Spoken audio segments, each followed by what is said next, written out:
ka-premies, nandito na naman tayo. Nakain na naman tayo ulit. Nandito kami sa Japanese street food. Pakita ko sa inyo kung ano ang in-order namin. Dito kami kumain mga ka-premies sa Toriyami Japanese street food. Then, ito yung in-order ko. Rice na may something green. I don't know kung ano yan. Oh, mga Japanese people, what is this? And then, the yakisoba. Look at the yakisoba. I don't know what's this. Fish plates ba yan? Hindi ko yan alam. And then, look at the yakisoba. This is chicken yakisoba. This is 185 pesos. So, diba marami na. Good for two na. Sa akin, marami na to siya. So, good for sharing na ito, I think. For me, ha? Depende kasi sa kumakain. And then, nag-order din kami ng ramen. Wala pa, hindi pa nasa-serve yung ramen namin. Oh, nandito na yung ramen, mga ka-premies. Pork siya. I don't know ang pangalan niya. Nakalimutan ko na.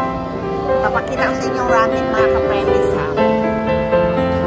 Oh, look. This is the ramen. Look at the ramen. Japanese food, mga ka-premies. Ito, seaweeds. And then, this one is pork. Oh, the pork is so very tender. Very, very tender ang pork. Oh, the smell is so good. And then, we asked for another. Okay, come on, mga ka-premies. Let's eat. So, let's move back now. The smell is good. The smell is very good. Dati, hindi ako kumakain ng Japanese restaurant, but my husband influenced me to eat Japanese food. So, look at the ramen. Ito yung in-order namin.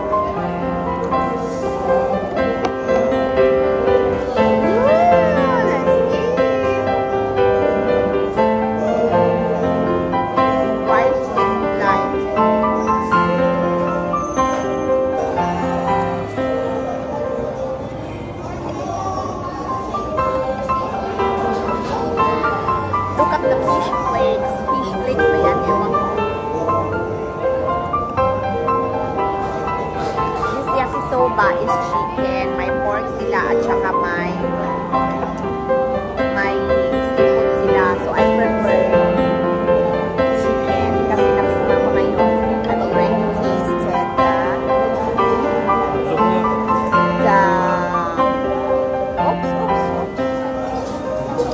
I already tasted the seafood. Sweet sayang. Hindi magyaw-yaw.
Thank you so much. Bye!